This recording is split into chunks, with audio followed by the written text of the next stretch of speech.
Clear. Disciple of the Drowned. 5 mana free 4 legendary human wizard.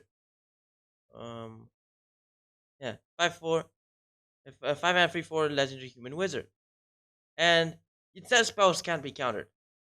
And Decree of Science, well, when an opponent plays a spell, counter it and put a depletion counter on Decree of Science. And if there are 3 or more depletion counters on it, sacrifice it.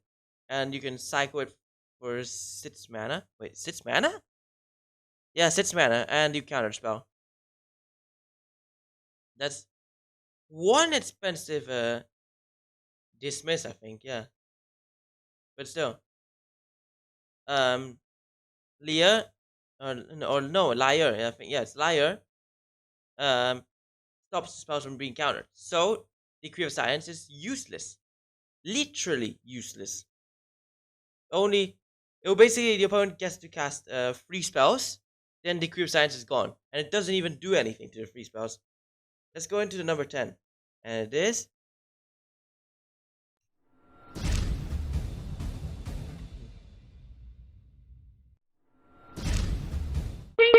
Murag! Fury of Akum. 6 mana, 6/6 legendary Minotaur warrior.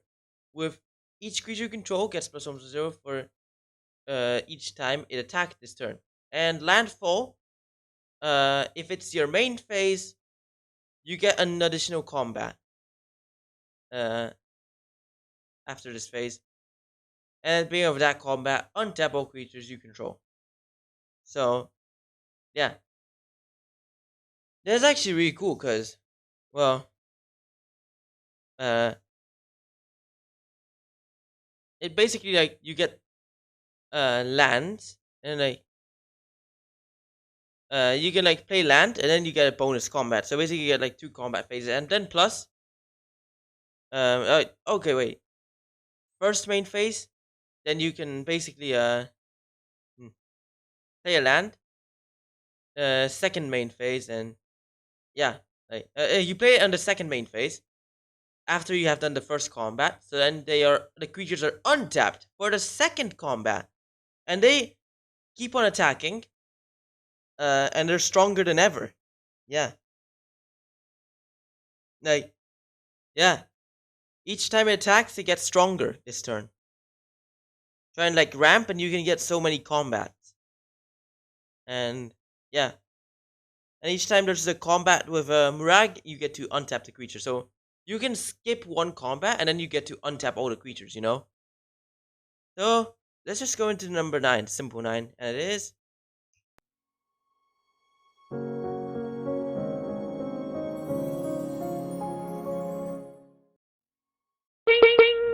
Valhide Spiritbinder. 4 mana free 4 Minotaur Shaman. With Inspired. When it's untapped, you may pay 2 mana. If you do, copy another creature, except it's an enchantment. On turn of turn. Yeah, or the creature stays on turn of turn, but it's also an enchantment. It gains haste, exile it at the beginning of the next end step. That's actually cool. Like, you can continuously, like, every time it untaps, you get to, like, copy something. And, yeah. Like, like, every turn, like, you can attack and then, like, untap, you do this. But then, like, you can tap it for mana or then, like, even use an effect to untap it. Murag, for example.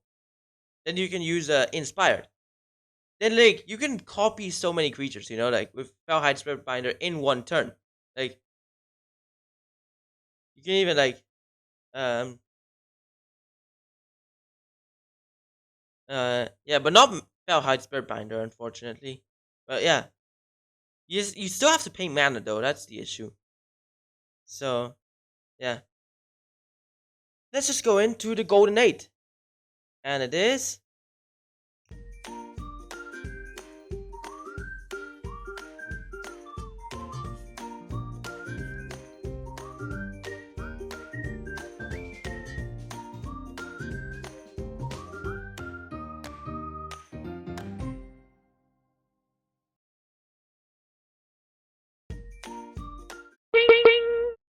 Kazoo Warlord.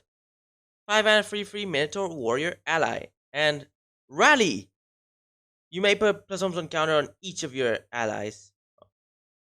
So even like when Kazul Warlord enters battlefield, it's already a 4/4 because it counts itself. And then this is good. This is the perfect Minotaur for ally tribal. Like all of those General Tazri decks and stuff that use allies. Kazul Warlord's the perfect card for those decks, you know.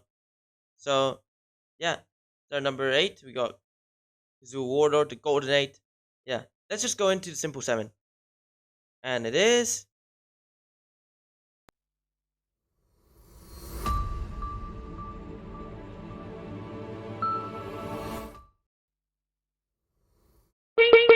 Neheb, Dreadhorde Champion, 4 mana 5/4 legendary zombie Minotaur Warrior. And Trample, whenever it deals. Oh, what? Oh, I got a. I got a subscriber while I was recording this video. What? Yo, that is actually insane. Wait, who's the. Okay, we gotta turn off the camera. Oh, Barat. Yeah.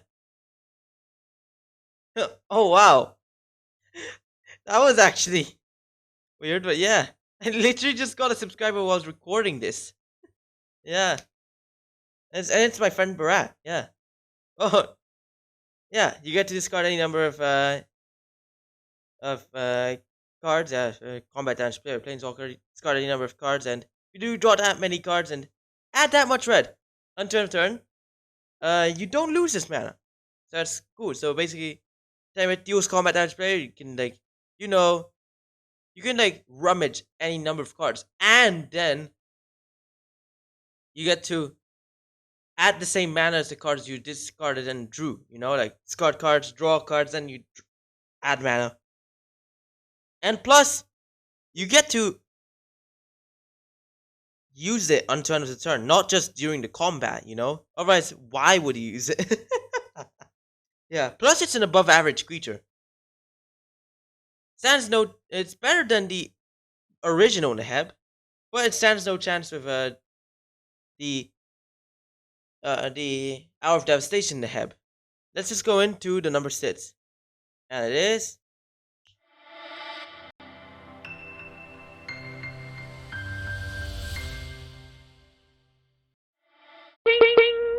Glinthorn Buccaneer. 3 mana 2/4 Minotaur Pirate with haste, and whenever you discard a card, deals 1 damage to each opponent. And 2 mana Rummage, but only when Glinthorn Buccaneer is attacking.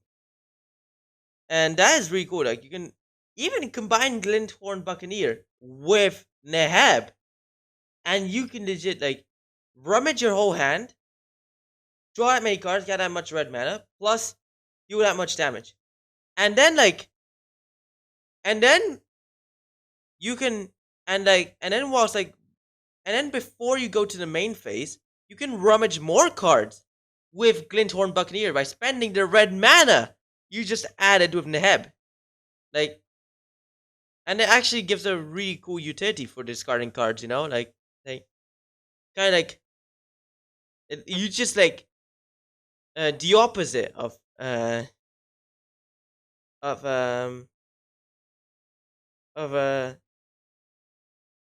think it was a psychosis or something. It was this 5 mana brain thingy that basically, power toughness is each equal to the number of cards in your hand, and then like when you draw a card, deals 1 damage to each opponent, or no, each opponent loses 1 life. This is like the opposite of that, but still, like this is really cool. Plus haste, it's also 3 mana 2/4, so it actually has a good defense. Let's just go into the number 5. This is a really cool card. Number 5, let's go.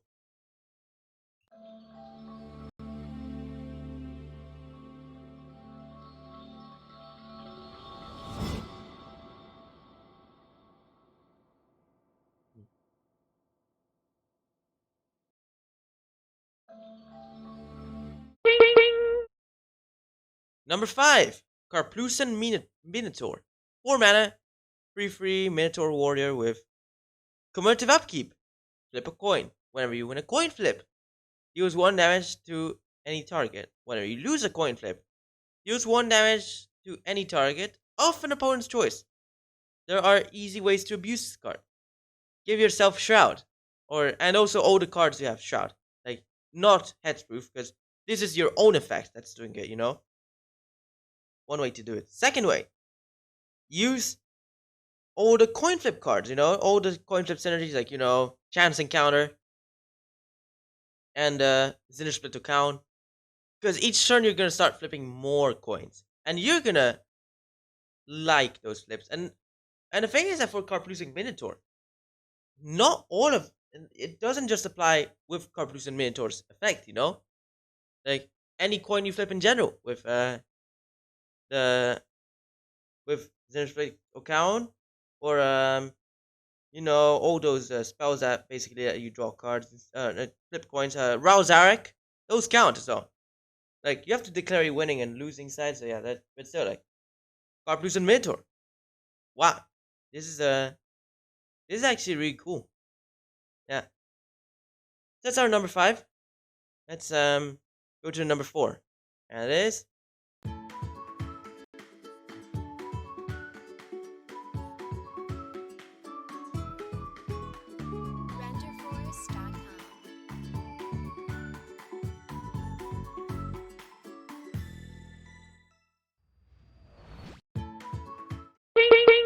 Ethereum Horn Sorcerer. 6 mana, 3/6 artifact creature, Minotaur warrior. No, what wizard? No, warrior. No, it's a wizard. What was I thinking? Okay, it's an artifact creature, Minotaur wizard with 3 mana, bounce it, and it has Cascade.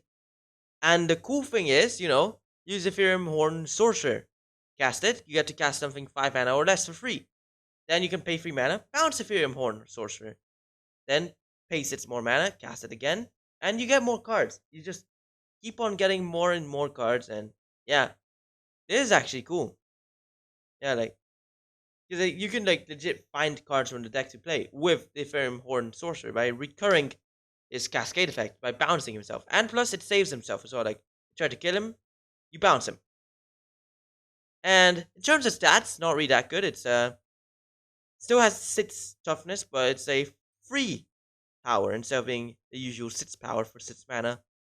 But yeah. So number 4, we got Ethereum Horn Sorcerer. Let's go into the Golden Free. And it is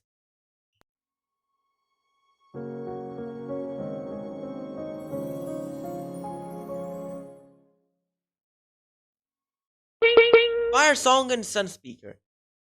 6 mana, 4/6 legendary Minotaur Cleric. And viewer, if you watched last week's podcast, this was also there, and in the top 10 Boros cards. So don't be surprised for it to make a return in the top 10 Minotaurs. So yeah, 6 mana, 4/6 legendary Minotaur Cleric with your red instants and sorceries have lifelink, and whenever white instant sorcery causes you to gain life, deals 3 damage to any target.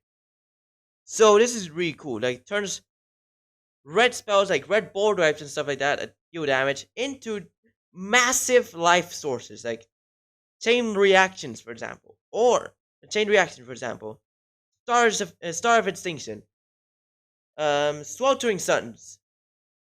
If you want to keep Fire Song and Sunspeaker alive, or best way to do it, give it indestructible, but use all the damaging stuff you have. Yeah, that is just OP. And then there's also for white stuff, play all the white's life gain stuff like Chaplain's Blessing or something like that, and then like and then all the uh healing cards and lightning healits as well. War Leaders healits, I think was also a good one because yeah, um, response to wait, no, not response to resurgence. Integrity to intervention. That's a good one. And yeah, let's go into number 3. And no, wait, this is the number 3. Now let's go into the number 2, and it is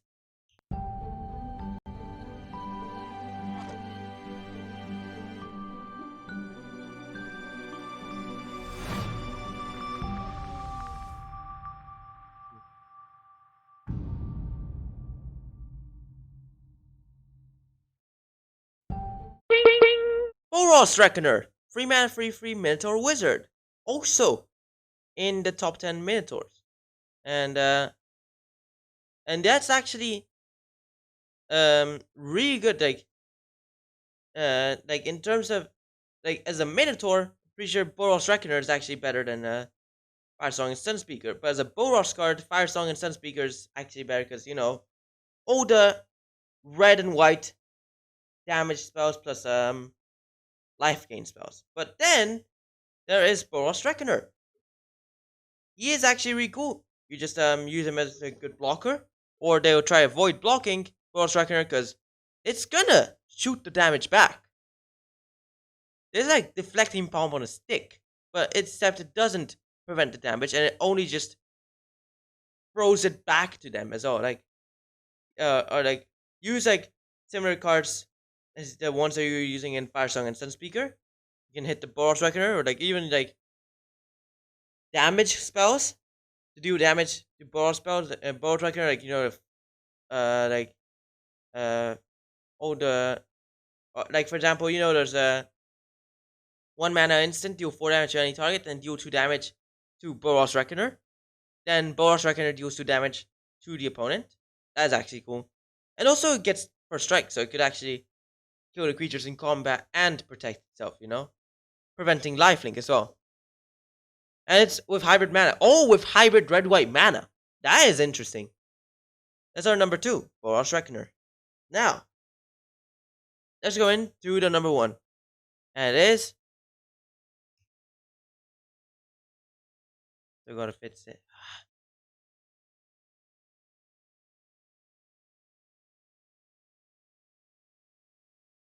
Where is it? There. Nab! The Eternal. 5 and 4/6 legendary zombie Minotaur warrior. Look at this! Even like it says war. The warrior. It was so large at type spots, legendary creature, and then like zombie Minotaur warrior. So many types that it legit got cut off the warrior and ends up being war. Like the hell you mean by war? That's not even a creature type. Like what? But yeah, 5 mana 4/6 with afflict 3, and the beginning of your post combat main phase, add red for each 1 life your opponents have lost this turn. So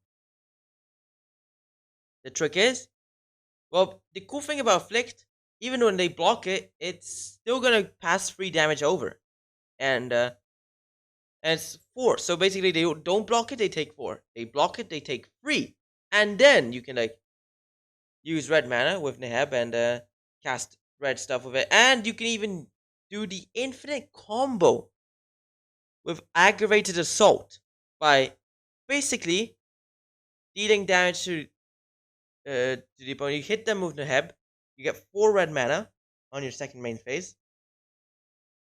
Pay the 4 red plus 1 red more. Take a bonus combat, followed by bonus main phase. Attack with Neheb. You take 4. And then post combat main phase. You add 8 mana. So you do infinite combats for infinite damage, and then eventually you get escalating mana. Not infinite mana, but it will eventually reach a arbitrarily high mana. Or infinite mana, But it's not infinite mana, it's just escalating mana. So yeah. That's the best Minotaur there is. Infinite combos and also just a really powerful Minotaur in general. Yeah, just that OP. Yeah. Number 1, we got Neheb. Yeah. Congratulations. You've reached the end of the podcast. So why you like and subscribe and follow Evantory, share friends, follow my Twitch channel, yeah, share friends, stay tuned for video streams and podcasts. The next podcast will be released at 6:30 CET, but then the one after this podcast and all the ones afterwards will be live. So yeah, you gotta stay tuned to them. Watch my other videos too. And yeah, thanks for watching. Hope you enjoyed it. And bye.